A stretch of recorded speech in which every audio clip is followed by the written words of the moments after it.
Hi there, welcome to week 7. So this is me again, telling you what you have to do for this week.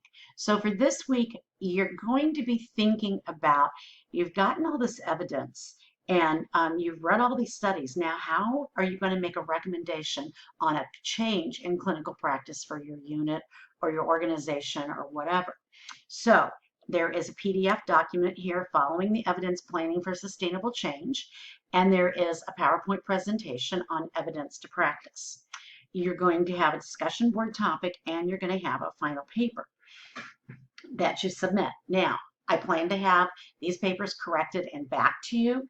If you'll remember, you've got your final paper rubric in week 6, and that's where you'll find it.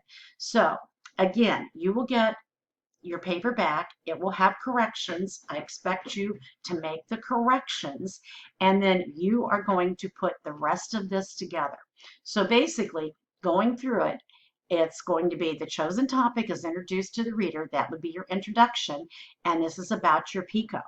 And then your literature review method, the review of research literature, and now your conclusion.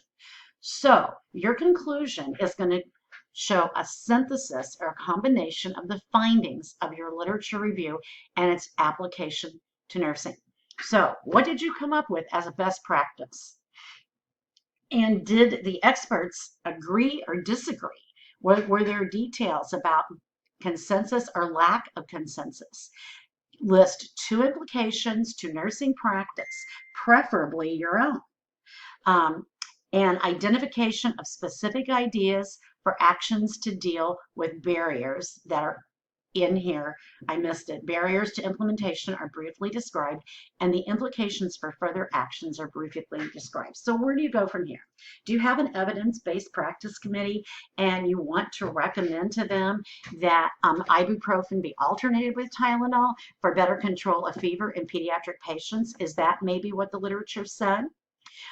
If so, how you're going to take that to them. What are going to be their barriers? What will be the barriers to implementing this? Now, typically, when you come with that kind of an idea, they will do in their own institution a study on that. And it'll be like a QI study where you look at the outcomes and the process.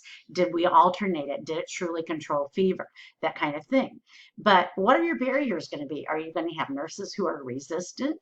Are you going to have physicians that you're going to have to convince that this is the best evidence? And I'm not saying it is. This is a made up idea.